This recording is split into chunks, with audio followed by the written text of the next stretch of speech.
Today we talk about two other apps. We talk about Strava and Waze, and I'm just going to tell you some small things about the apps, something that they do different than other alternatives, and some things that I consider that they do very good.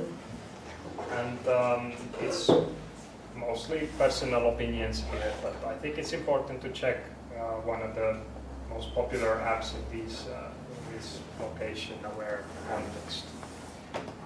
For Strava, we will actually focus a little bit on these Strava segments, which is something that they created. Basically, if you have a full trajectory that looks like this red line here, then part of the trajectory, this blue area here, can be labeled as a segment. And on that segment it is possible to compare with your past activity or with other people's activity. So you have this kind of ranking per segment. This is unique compared to other sports trackers. And I think that it may be one reason why it is one of the most popular sports trackers out there, if you consider number of downloads and active users.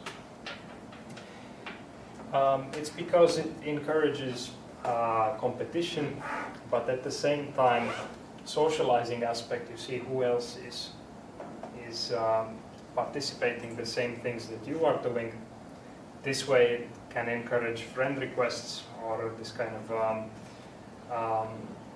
basically finding somebody that you could do the activity with, and of course self-improvement. Then about Waze, really you probably are familiar with this Dijkstra's algorithm from algorithm courses, and I have to say that it is probably the most important algorithm there, because it's a navigation app and it's going to optimize some kind of cost for you when you go from A to B. Now, this thing here is okay.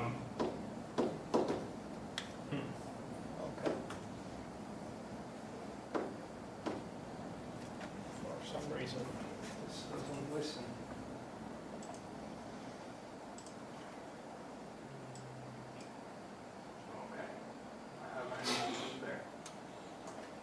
For some reason, SmartPort is unresponsive, but I want to attract your attention to this spot. So, when we think about distance, Dijkstra is usually optimizing distance, so you get shortest path. But really the concept of distance is more like the concept of cost. So anything can be assigned a cost, the distance, the time, maybe the efficiency. So you could drive more efficient on some roads than others. If you have a lot of traffic lights, then you might have to stop very often, and then the car uses more gas or whatever. Very important in Waze is these, I think they are called hazards by them. So if there are many hazards on your way, it's a bad thing, because it may mean you're going to slow down more often. And they use crowdsourcing to figure out what hazards are on the way. But the basic algorithm is still Dijkstra, with some improvement, because Dijkstra's algorithm is not very fast. If you consider this type of graph with all possible nodes in the world, or let's say in a country, assuming that people don't always travel from one country to another, then time complexity is going to be at least quadratic, depending on depending on how you implement the algorithm. There are several complexities out there, but usually you can't escape quadratic complexity. So to avoid this problem, another another technique called contraction hierarchies is used. And I'm not going to go too much into details, but we will check this OSRM source code page, because OSRM also works with Dijkstra and contraction hierarchies. So if you're interested to learn more, you can compile that and play around with it. It's basically a way to cache or pre-calculate some of the components used by the shortest path. So you're not anymore working with every street. You're starting to work with longer segments. So it's like a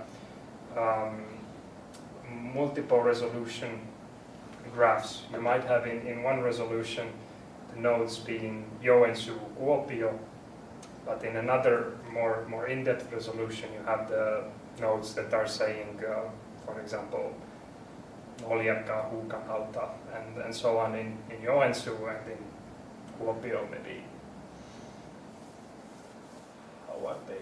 How are the places in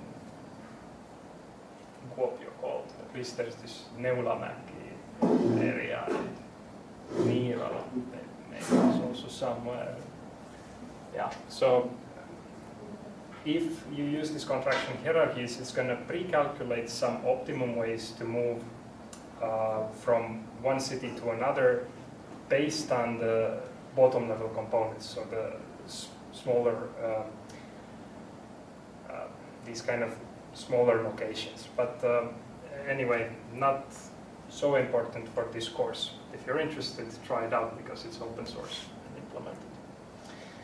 Okay, and again, what made Waze much more popular is not the fact that it uses this algorithm, because all of them use it, but the way that they designed the objective function to be minimized. For instance, this is a map of Joensuu area, and what any navigation app usually works with is this kind of road network. And assuming that you have to go from A to B, typically you would optimize something like the shortest path. That doesn't work again, but you might choose to follow this street because it's probably the shortest path to your destination. But if the system knows that there are some things that make your getting there slower, like in this case you have to pass through city center area, then recommending a different alternative that goes around this kind of predicament is what they do, and many of the users seems to like that. So basically they direct you to places where there are no problems that may slow you down. Things like traffic jams or police inspections or very crowded area with these traffic lights and so on.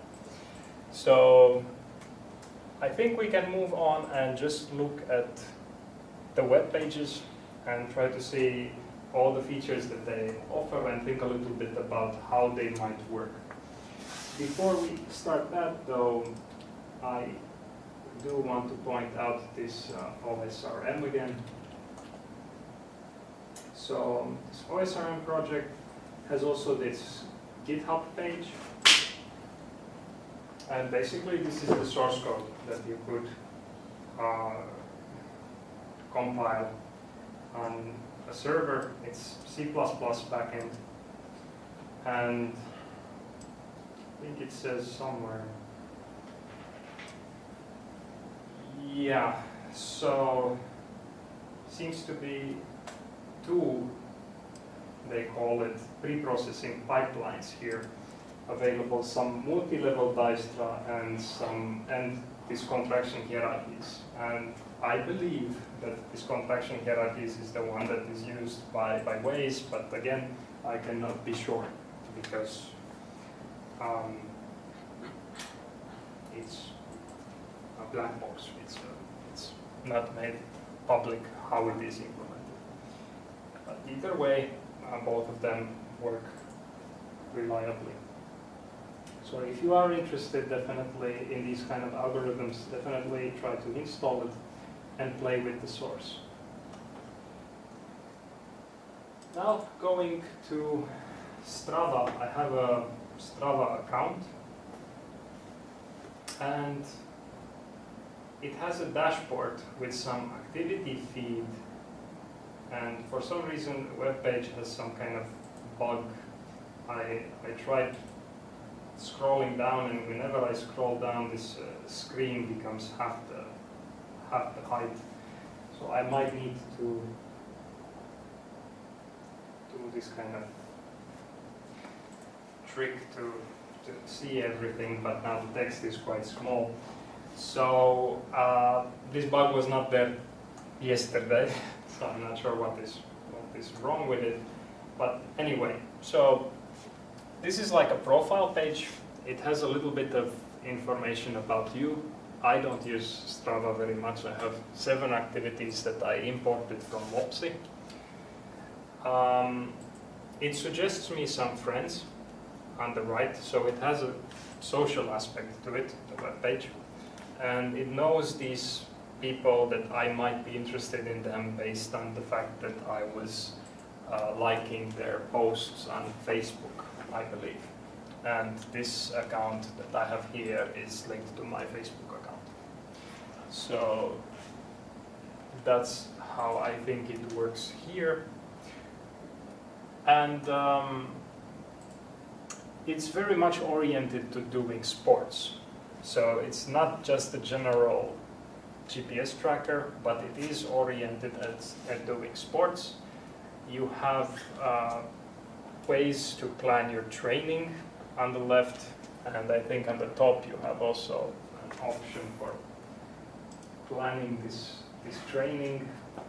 You can make calendars for training and even look at some training videos and plans, but for that you need to go to the paying version of the app. So it offers many of the things like the tracking functionality and the segments for free, but quite a lot of the features are available only if you're going to be a paid customer. Okay, and let's go back to the dashboard and check these activities that I have here. And on this page it seems to work even if I zoom in, so I'm going to zoom in more. And the activities are again a bit old. I added them some time ago, but let's see how they look like. So clicking each of them is going to open the result on a different page, and it really is emphasizing these segments. Wait, I can't find it anymore.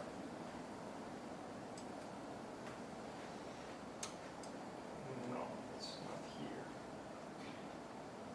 Let's try another activity. Okay. This place is emphasizing these segments. So these things on the right are segments defined by the users. For example, I'm going to click on one, and the segment is this blue area here, and the performance is shown also in this graph, like how fast you cover the distances. And on the right side you have this scoring, like I'm not very good at, but I can improve, and there are some guys that are very close to me nearby. Right.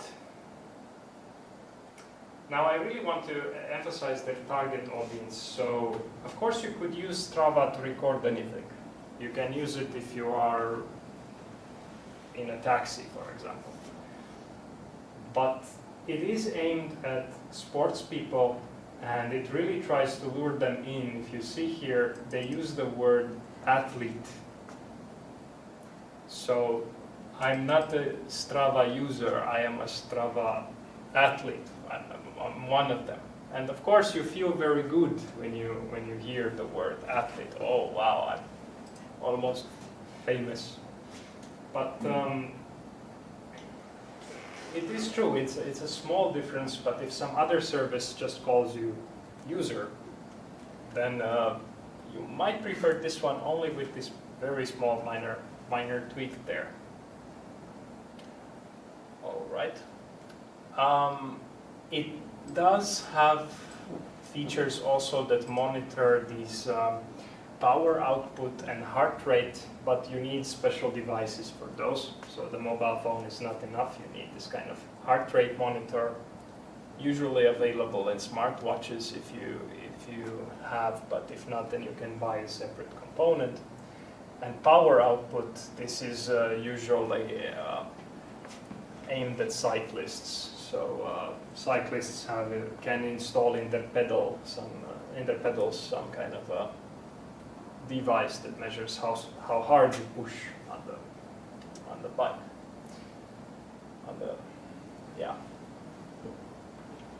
Okay. Let's see anything else here. Okay, so this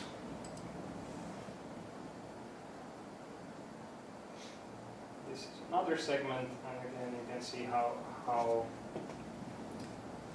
you rank on that one as well. And you can also create your own segments somewhere. So in this case, you can, you can drag this start and end of the trajectory, and if you feel that you have done particularly good on one section, then you can say this is a segment, and then you can hope to be on the top compared to other people. Unfortunately, I believe that once you create it, the new results that will be compared must come in the future. So the people that recorded it in the past are not going to appear anymore on your segment. I think they only the new people that after you create the segment, if they record new trajectories, then those segments will those activities will appear on your segment. I'm not exactly sure why they do this, but we have in Mopsy kind of a similar feature, and I believe that the reason is time complexity. So if you create a segment now and you want to immediately see who has been on that segment in the past, it's not going to be possible. It's going to need some pre-processing, that you take all past trajectories, find out what trajectories are on this segment, and rank them. And it's easier to do if you start collecting the results after the segment is created. Okay, and they have some kind of rules for how to create the segments, like how to name them and so on.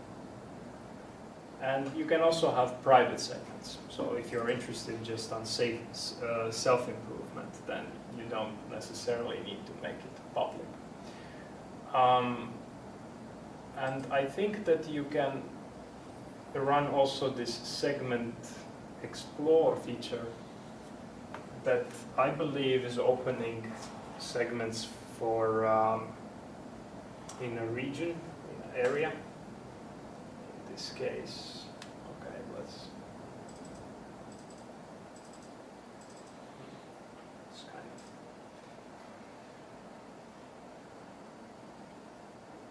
Okay, so it takes some time for the segments to appear when you're zooming the map, but yeah, some of them seem to be appearing, and some of them are overlapping like this, which is somehow not a very good usability, I think. It should somehow detect that some segment is included in another, but it's crowdsourcing the creation of the segments, so I think that some of these things cannot be controlled very well. Okay, and viewing details will give you the same details as we saw before. Right. Now, in the paid version, there are also some other features, like this heat maps is quite interesting. It appeared even in the news recently, maybe 1 year ago. So heat maps shows where people are mostly active. It's just displaying the trajectories, but it uses some kind of color coding to show the redder they are, the more active people are in that area. And the reason it appeared on the news is because military people were using Strava when they were training. And basically, Strava was showing on the map secret locations where people were doing their training in red. and Strava basically received some publicity from that. Of course, it's kind of a bad feature, but because it revealed those things, well, of course also athletes were supposed not to use it, I guess, if they're in the military. But it did receive publicity, so that probably means that some people find out about the app from that alone. Okay. Yeah, that's more or less what I want to talk about this. I do want to point out a few things though.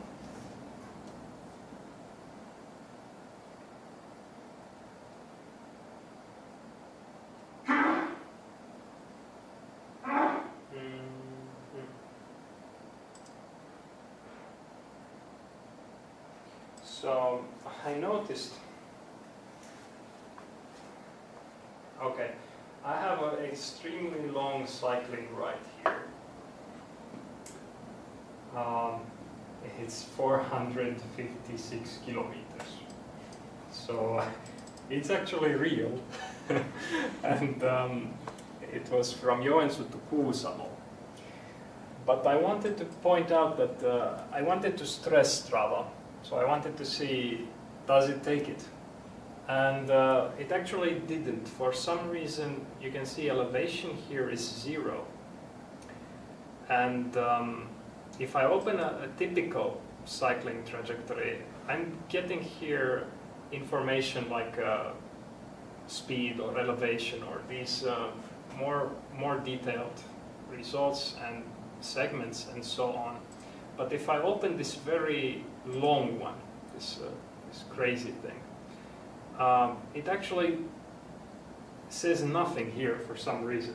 So I think I didn't get any warning from them, but I think that because they saw such a long trajectory, they decided to ignore the post-processing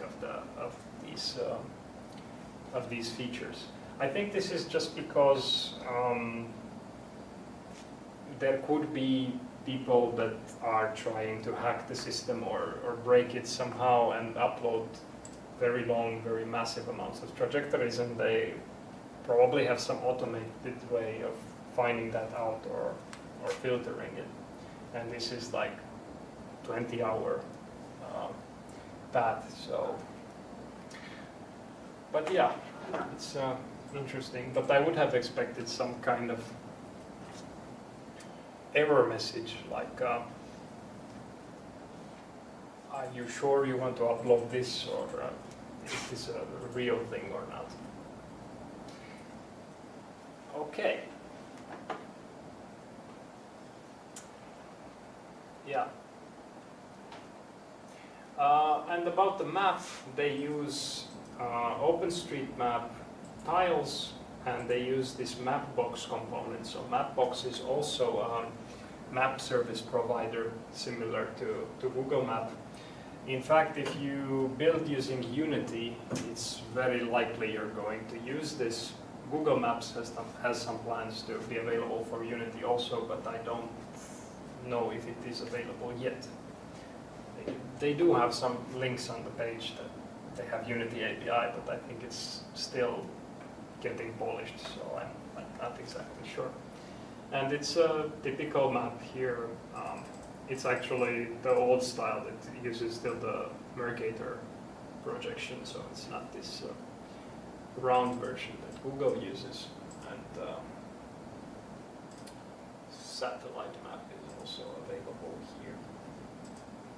Okay, any questions, or do you use Strava or some other sports tracker? No. Okay. How about in your answer? Nobody uses it. Nobody does sport. Yeah, I use Yeah. usually sport tracker. Sport tracker. Okay. So was that Sylvester? Yes. Okay. You use sports tracker. Yes. Okay. Do you find it nice? Do you find it lacking some features that you would like it to have? Or I don't know. I have also Strava, but I don't use it very much. mm-hmm. I prefer the sport tracker just because I had it like long time ago when I think the Strava. I don't know if sport tracker is older, but It I had is. for Yeah, a long it time. is. Yeah. I'm. I don't know if I have a Facebook account here, but it seems it's not working. I somehow remember this. So I was used to these features on Sport Tracker. Yeah. I don't like changes. Yeah, definitely. So if you're used to something,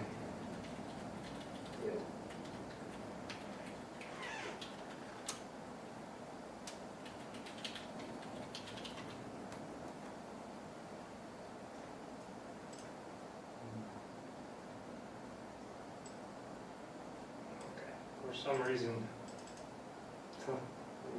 the system doesn't work. But I have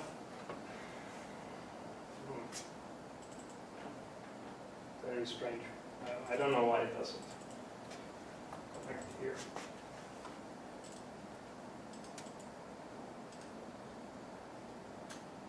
Yeah. When you are used to some system and you are relatively happy with it, you don't switch to something else because you're familiar with it. So it's quite common, I think.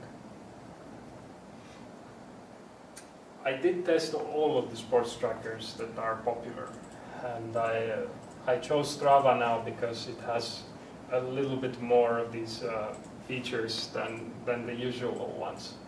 But I would choose either one if I would be serious about sports. So I don't really have a recommendation. I don't think Sports Tracker has anything like these segments thing here, does it? No, I don't. Yeah, this is somehow. I know many people who are telling me, "Oh, I really try to beat my segments, or I really compare with others." So I think it makes it unique when looking at the other ones. Okay. Then Segments are like for distance, like half kilometers or. yeah, I think it may be possible to see here also that, but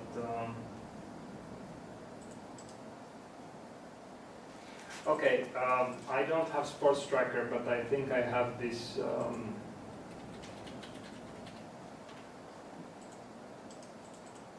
I mean, I have sports tracker also, but for some reason it doesn't log in.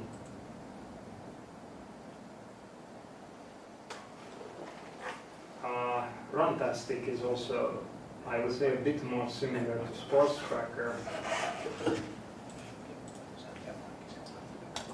And I do have some activities here also.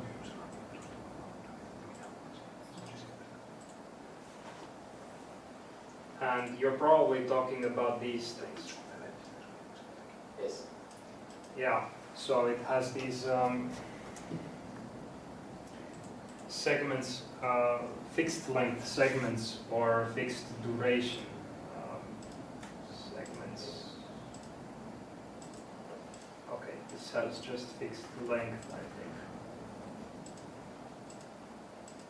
But possible to see also the time and pace on each of them.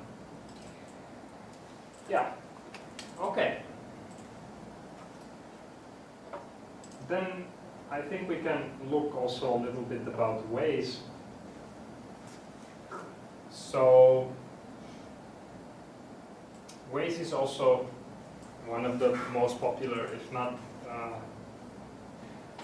don't know how it compares with Google anymore. So yeah, my information on these things is, by the way, half a year outdated, so I haven't checked what has happened in the last year, but it used to be, I think, the most popular navigation app in use in spring. And okay, they have on the main page links to apps for iPhone and apps for Android that you can install. And they mention some of their most important features on the main page. So basically, crowdsourcing, it means that other users are giving information into the database that other users are going to use, like if there is some hazards on the road.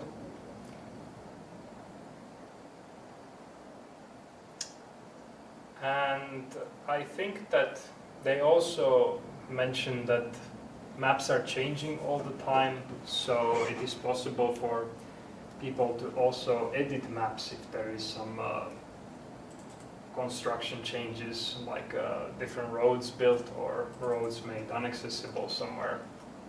They are also possible to be edited by somebody, not a professional. Socializing aspect, that you can figure out where other people are and navigation to them, and even savings on gas. So apparently, why not have crowdsourcing for having people put gas prices in different places, because they change all the time. So that way you have some kind of understanding of where would be the best place to refill. Okay, now having said that, what would be the target audience for Waze?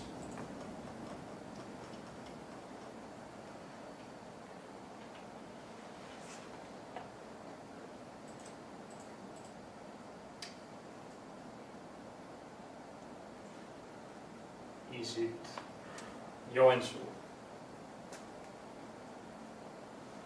or Kuopio? I think one way to answer that is actually open this live map. So they have a feature, this live map feature, that you can check to see what has been crowdsourced by people or somehow added into the system on the map, and you can kind of see what is happening in Kuopio. So this red lines, I believe, means that it is traffic there. And this, I think, says that the road is blocked. That is quite nice to know. And I have to say, I don't know how this map works, because every time I change the zoom or pan around, these icons are very inconsistent, but they are just some random user locations, I think. They are not so important as the other type of data. And in Joensuu, I think you have this Koskikatu, seems to be busy at the moment. But if you go to bigger city, like maybe Helsinki,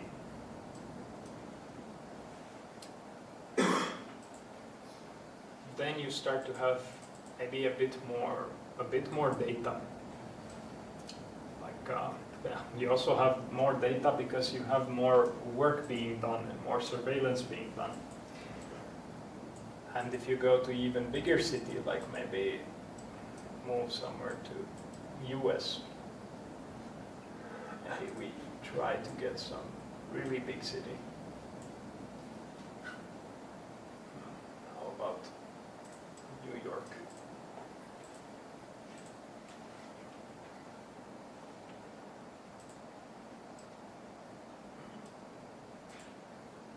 Okay, I was expecting a bit more, but maybe I should still zoom in a little bit. Well, it's night there now. Sorry? Oh, it's nighttime. Yeah, good point. Where is day? Asia. How about we go to Japan?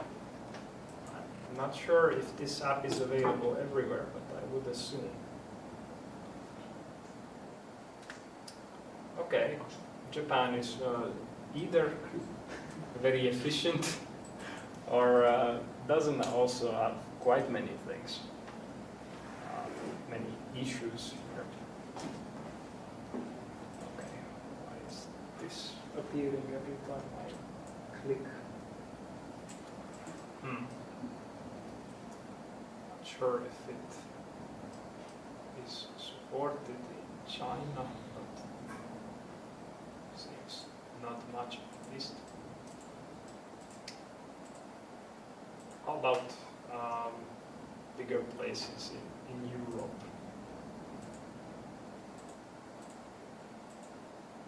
Well, some activity, definitely more than Joensuu or Kuopio. So, yeah, a lot of construction work, a lot of roads closed, and places with even high standstills, like the traffic is not moving at all.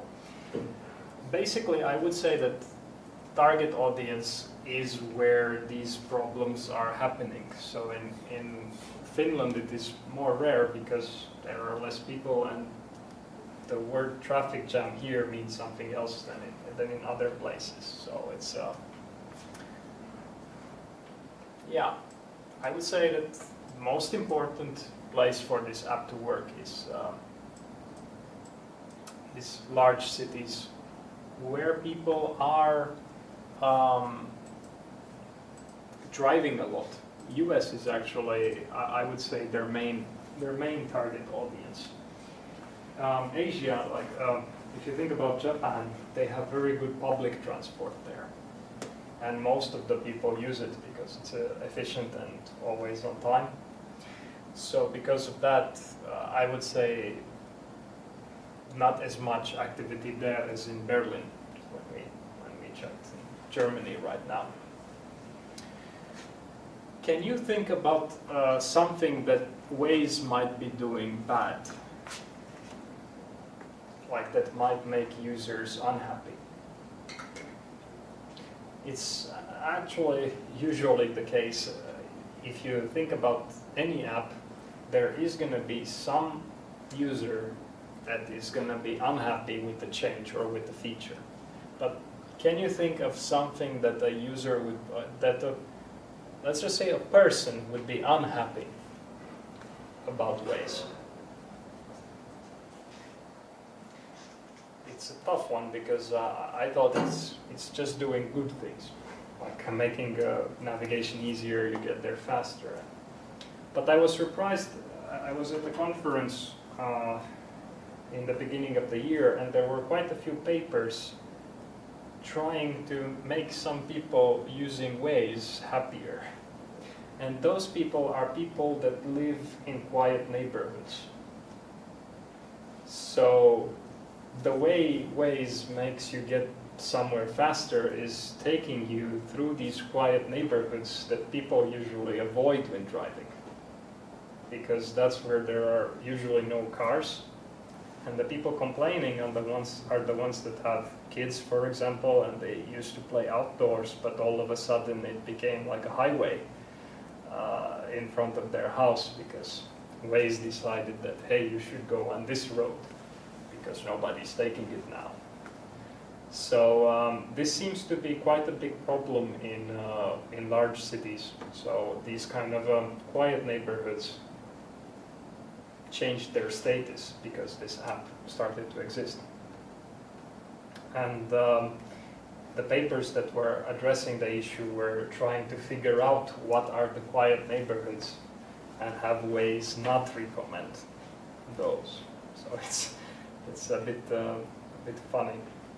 Of course, other people that are not very happy with this are police officers, because sometimes they want to give you a fine if you are driving fast on some road. They want to figure out who it is so that they warn or maybe even some drastic things in case he's going very fast. And Waze warns you where the police are because other people have marked their location. So they have to constantly check the app themselves and see if they have been spotted, and if so, moved somewhere else. I have read some articles where police are saying that we use the app also and we put fake police places on the map so that people are abiding for the rules more. Like if you think that police is everywhere, then you're going to drive more safely in those parts. Yeah. What do you use for navigation? Google Maps. Google Maps. Yeah. I would say it's very similar to this Waze thing, but I think what they are doing is that they are figuring out this traffic, this intensity, just based on movement of other people and some patterns. Like if every day is rush hour at 8 o'clock on some road, then most likely today is also. And they can also check how many Google users with internet connection are online on that road. So it's statistics basically, but I don't think you can use Google to report these incidents, or can you? No, you can't. I knew you can't, but now I'm really scared. So this field is changing so quickly that what I said half a year ago, I'm scared to say again right now, because like with that maps and the Mercator projection, and now Google is using this round 3D view there. Things may change that I don't even know of. So, yeah. Could you use this for some things? I mean, what would hazards be in Finland?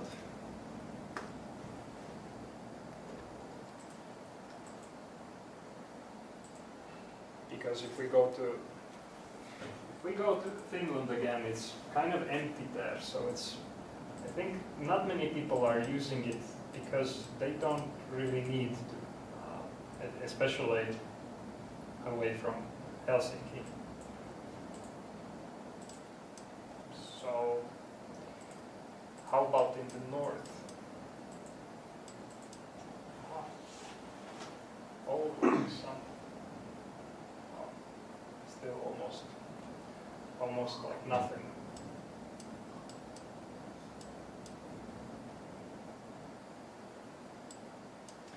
How about a reindeer?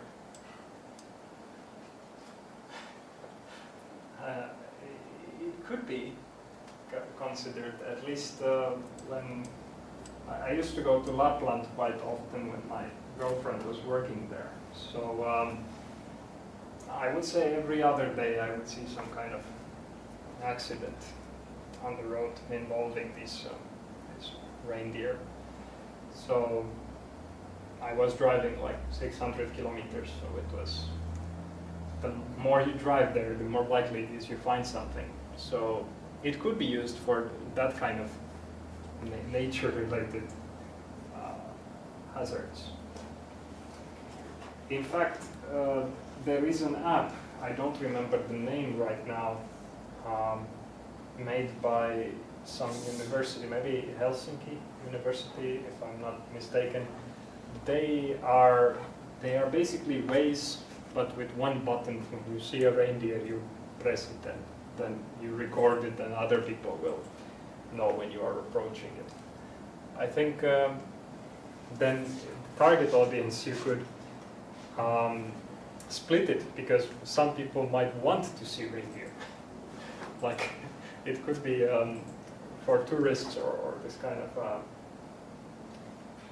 the same app, the same database, the same system, one to warn people that they are there and one to tell people that they are there. It's really interesting how you can play with the target audience and just a little bit of user interface tweaking, and you have a totally different app.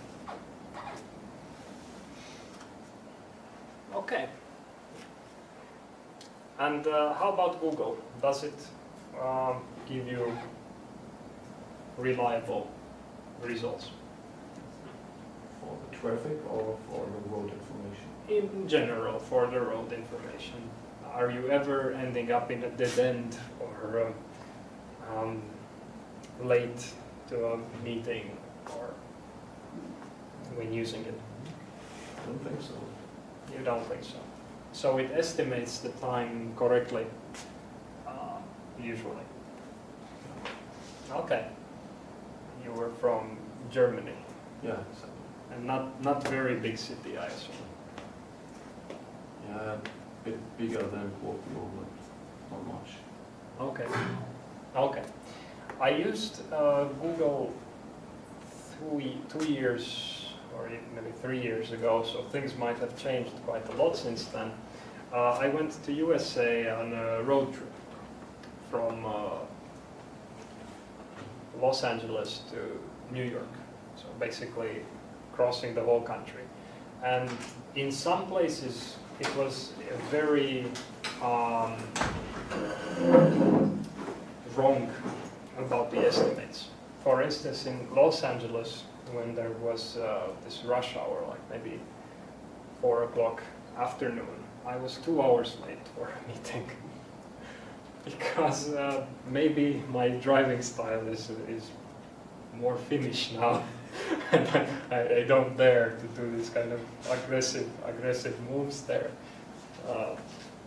But anyway, a lot of these standstills, so places where cars are not moving at all, and Google did warn me that, hey, you will be 1 hour late because of traffic. But I was 2 hours late because of traffic. So many things can be taken into account. One of the things can actually be user behavior. I haven't seen this in any app so far. So what is your driving style, and how do you drive in a specific place can be calculated automatically as well. So basically, they give the same estimate for the expected time of arrival based on a general model and the traffic information at a certain time, but not on who's driving. if I'm driving, I might have some expected time. If my grandma is driving, I might have some other expected time. So this is something that I would be interested to see in the future, and maybe even do some research on it, but we don't have so much data to work with that in MOPSI.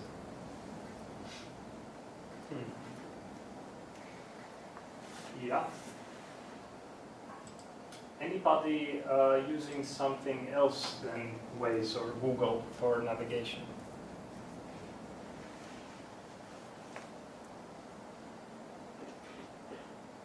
No. Yes. How about in your answer?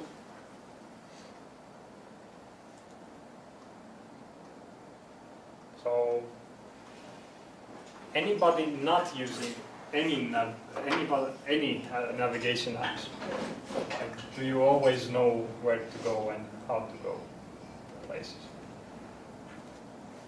Depends where you are. Okay, I have to say that today I don't know how it is possible if you go to some big city and using this kind of old-fashioned paper map sounds totally unreasonable to me nowadays. Even with navigation apps, like I tried Waze also in US, and I think I made an average of 2-3 mistakes, because it was saying in half a mile turn right, and I'm like, oh, a mile is a bit longer than kilometer, maybe then I will see it there, but okay, if I'm too late to move on the right lane, then I'm going to miss the turn because there's so much traffic on the right lane, I can't find the opportunity to get there. So then I'm going to be ending up in some kind of circle, and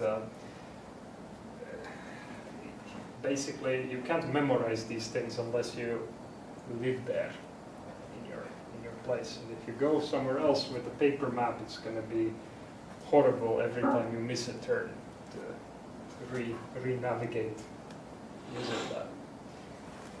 So I think it's quite essential nowadays. Yeah. I don't think I have much more to add about these different things. So anything you are interested about, or some kind of feature that you like in sports tracking systems or navigation apps that you would like to know how it works or how it may work.